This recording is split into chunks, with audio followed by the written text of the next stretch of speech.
안녕하세요. 정신과 의사 박서입니다. 다들 잘 지내셨나요? 오랜만에 만나 뵙게 되었는데요. 저는 그동안 이제 부산에 가서 열심히 우리 정신건강의학과 도움이 필요한 분들의 진료를 보고 있었습니다. 그런데 제가 진료를 열심히 보다 보니까 거의 10분 중에 8분 정도는 비슷한 증상을 호소하시더라고요. 여러분들 혹시 이런 적 없으세요? 갑자기 느닷없이 가슴이 두근두근거리면서 숨이 막 가쁘고 손발이 저릿저릿하고 내가 왜 이러지? 바로 이 증상, 여러분도 공황장애일 수 있습니다. 그래서 오늘은 이 공황장애에 대해서 무엇이고 어떻게 치료하면 좋을지를 같이 알아보도록 할게요.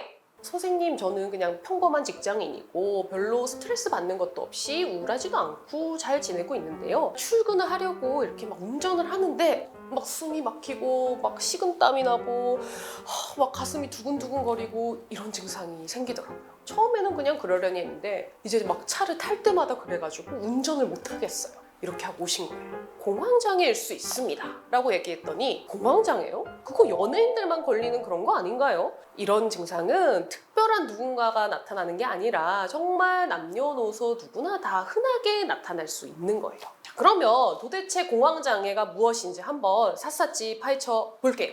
공황장애라고 하는 것은 큰 범주에서는 불안에 속하는 질환인데요. 예기치 않게 이유도 없이 신체 증상들이 동반되면서 뭔가 죽을 것 같은 공포감이나 아니면은 내가 이 상황을 어찌하지 못할 것 같은 그런 불안감을 갖게 되는 것이 공황 발작이라고 합니다. 발작하니까 뭔가 좀 무서운 그런 생각이 들 수도 있는데, 발작은 어택이라고 하는 건데 그냥 갑자기 이유 없이 생겼다가 저절로 사라지는 것을 말하는 의학 용어일 뿐이에요. 어찌됐건 이런 공황 발작이 나타나고 또 그런 발작이 나타날까봐 불안한, 미리 걱정하는 불안, 예비 불안을 갖게 됩니다. 운전을 하다가 생기게 되면은 다시는 운전을 못 한다든지 이렇게 특정한 상황이나 장소를 피하게 되는 그런 것을 다 포함해서 우리가 공황장애, 패닉 디스오더라고 하는 거예요.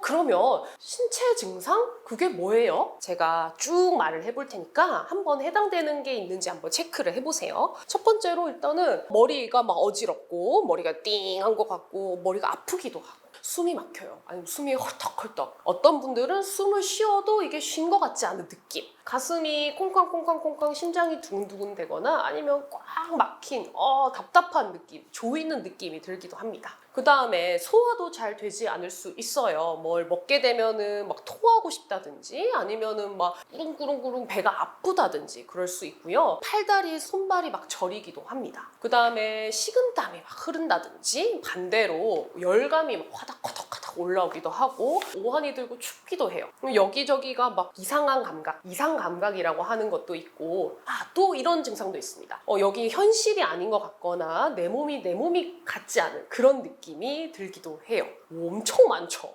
그 증상들이 전부 있어야지만 공황장애로. 아니에요. 이 중에서 한 4가지 이상이 있다 이러면은 이제 이건 공황장애 증상일 수가 있고요. 가장 중요한 핵심은 이런 증상들과 더불어서 나 이러다 죽는 거 아닌가 하는 극심한 공포감이 동반되면은 여러분들도 이게 바로 공황 발작인 겁니다. 자, 그러면 제가 이런 증상이 왜 생기는지를 한번 말씀을 드릴게요. 공황 증상이 나타나는 여러 가지 원인 중에서 밝혀져 있는 게 이제 교감신경이 과도하게 활성되어 있기 때문이라고 밝혀져 있어요. 자율신경계라고 하는 것이 우리 몸에는 탑재되어 있는데 위기 상황에서는 이 교감신경이 활성화가 됩니다. 어젯밤에도 제가 저희 아파트에 자고 있는데 갑자기 화재 경보기가 막 울리는 거예요. 그래가지고 막 뛰어 내려갔더니만 아무 일도 없었어. 알고 봤더니 옆집에서 이게 고기를 너무 이렇게 집에서 구워 드셔가지고 연기가 많이 나서, 그래서 화재 경보기가 잘못 울렸다고 하더라고요. 바로 이겁니다. 이 교감신경계, 우리 몸의 화재 경보기가 잘못 울리는 거예요. 위기 상황이 아닌데도 위기라고 생각하고 자꾸 울려버리면 어떤 일이 생기느냐? 자, 우리 원시 시대로 가볼까요? 우리 인간이 만들어진 지 얼마 되지 않았을 때, 그때 보면은 위기 상황이 뭘까요?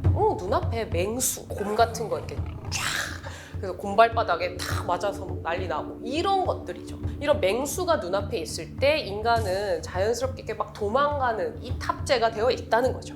한번 상상을 해볼게요. 빨리 도망을 가야 돼. 그러면 어떻게 해요? 심장이 막 피를 펌핑을 합니다. 팔다리 근육으로 빨리빨리 갈 수 있게. 지금 대뇌까지 갈 막 혈액이 모자라. 그러니까는 이제 좀 핑 돌고 막 어지러운 거예요. 그리고 산소와 이산화탄소 교환을 많이 해줘야 되니까 폐도 막 숨을 헐떡헐떡 쉬게 됩니다. 자, 그리고 곰발바닥이나 이런 맹수의 뭐 발톱으로 팍 가슴팍을 다치면은 안 되겠죠. 그러니까 우리 가슴 근육이 이렇게 꽉 조이는 거예요. 갑옷처럼 만들려고. 그래서 뭔가 가슴이 답답하고 막 심장은 두근두근 거리고 그런 거예요. 아니, 그러면 이게 손끝을 누가 이렇게 꽉 물어버리면 어떻게 돼? 피가 막 철철철철 나면 안 되겠죠? 그래서 이 팔다리로는 피가 많이 가지만 손끝, 발끝으로는 피가 가지 않아요. 그러니까 우리 왜 옛날에 그 전기 만든다고 막 피 안 통하게 하고 하면 찌릿찌릿하잖아요. 그것처럼 손발이 막 저릿저릿한 거예요. 자, 그리고 소화는 왜 안 되는 거예요?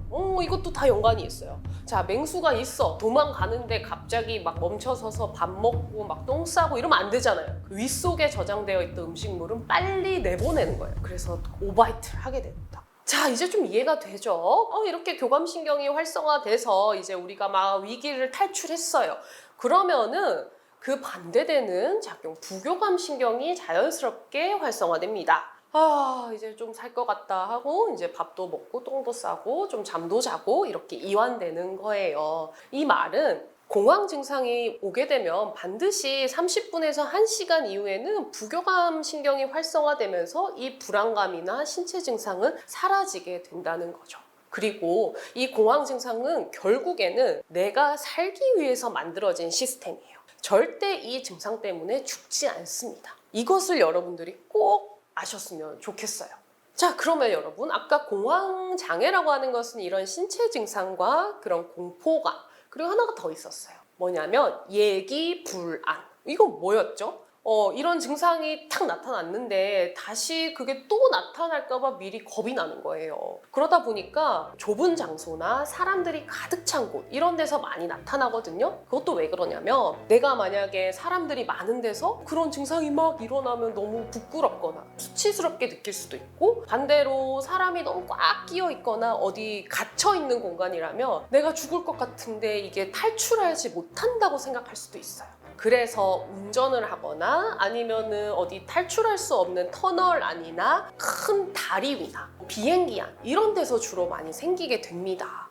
그래서 뭐 어떻게 치료할 건데요? 일단 크게 두 가지로 나뉩니다. 첫 번째는 약물 치료, 두 번째는 인지행동 치료를 하게 돼요. 일단 먼저 약물 치료는 SSRI라고 해가지고요. 우리 뇌 신경 전달 물질 중에 세로토닌이라고 하는 게 있는데 이것을 증가시키는 그런 약물을 처방을 하게 돼요. 이게 사실 항우울제로 더 많이 알려져 있는 약물이긴 한데요. 세로토닌을 높여보니까 이런 증상들이 좋아지더라라고 밝혀져 있는 거예요. 두 번째는 내가 불안해 죽겠고 지금 막 미칠 것 같은데 그 항우울제는 약효가 올라온 데까지 시간이 좀 걸리거든요. 급한 불을 일단 우리가 꺼야 되잖아요. 그럴 때는 이제 안정제를 드리게 됩니다. 벤조다이아제핀이나 뭐 비벤조디아제핀 같은 것들이 있는데 이완이 되고 근육도 이완되고 좀 안정감이 들고 잠도 좀 잘 이렇게 들게 되는 그런 안정제를 처방하게 돼요. 주의할 점은 이것은 의존성이 생길 수가 있고 내성이 생길 수가 있기 때문에 내성이 없는 항우울제 SSRI의 효과가 나타날 때까지만 좀 짧게 쓰는 것을 권장합니다. 그 외에도 증상에 따라서 다양하게 다른 약을 처방해 볼 수 있으니까요. 정신건강의학과 전문의와 상담을 하시고 제대로 된 치료를 받으시는 것을 추천드립니다. 자, 그러면 인지행동 치료라고 하는 것은 무엇일까요? 인지, 말 그대로 생각을 교정하고요. 행동, 실제로 그런 증상이 유발되는 곳에 직접 노출해보는 그런 치료법이에요. 예를 들면 이런 거죠. 내가 엘리베이터를 딱 탔는데 갑자기 막 숨이 헐떡헐떡헐떡 그래가지고 이걸 어떡할지 몰라서 막 박수를 쳤다.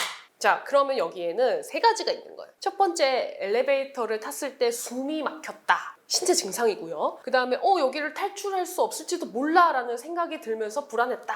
이거는 부정적 사고예요. 그때 내가 이거를 막 어떻게든 극복하기 위해서 박수를 치고 막 이랬던 거는 그에 따른 행동이에요. 그래서 신체 증상, 부정적 사고, 행동 이 세 가지를 구체적으로 파악을 하는 작업이 필요합니다.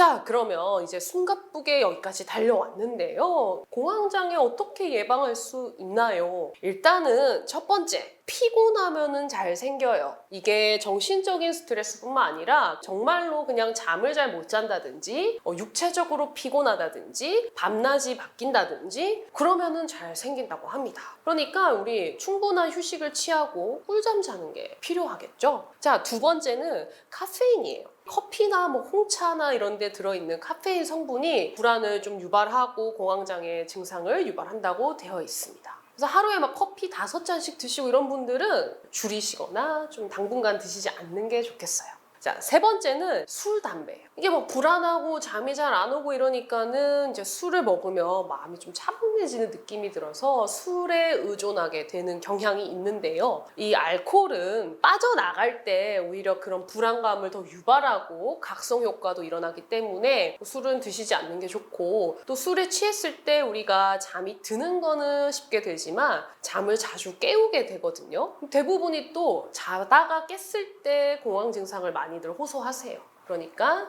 술, 담배는 드시지 않는 게 좋겠습니다. 자, 마지막으로 스트레스도 이 공황장애의 원인 중에 하나예요. 스트레스 별로 안 받는데요 하는 분들이 잘 생긴다고 했죠. 그런데 이 스트레스라고 하는 거는 우리가 살아가면서 우리 외부 환경은 모두가 스트레스, 자극이 될 수 있습니다. 특히나 이렇게 씩씩하게 내 일을 열심히 하고 정말 긍정적으로 잘 지내시는 분들이 공황 증상이 생각보다 많이 나타나는 것은 그만큼 이런 스트레스 자극을 그냥 흘려보내시거나 아니면 내가 힘든 것들을 일부러 이렇게 더 억압하고 억누르고 난 괜찮아, 나는 이런 걸로 흔들리지 않아, 이렇게 자꾸만 생각하시기 때문이에요. 번아웃 증후군을 극복하는 방법을 담은 영상이 있는데요. 그걸 한번 보시면 일상생활 하시면서 이런 스트레스나 지친 것을 어떻게 잘 다독이고 극복할 수 있는지 도움이 되실 것 같아요. 오늘 이 시간에 같이 얘기 나눴던 공황장애, 정말 많은 분들이 앓고 있고 생각보다 참 고통스러워하고 계세요. 공황장애 나을 수 있고요. 절대 이걸로 죽지 않습니다, 여러분. 그러니까 혼자서 너무 끙끙 앓지 마시고 얼른 전문가의 도움을 받으러 가보시길 바랍니다. 자, 그러면 여러분, 저는 다음번에 또 여러분들의 정신건강에 도움이 되는 재미있는 내용을 가지고 찾아오겠습니다. 안녕! 감사합니다.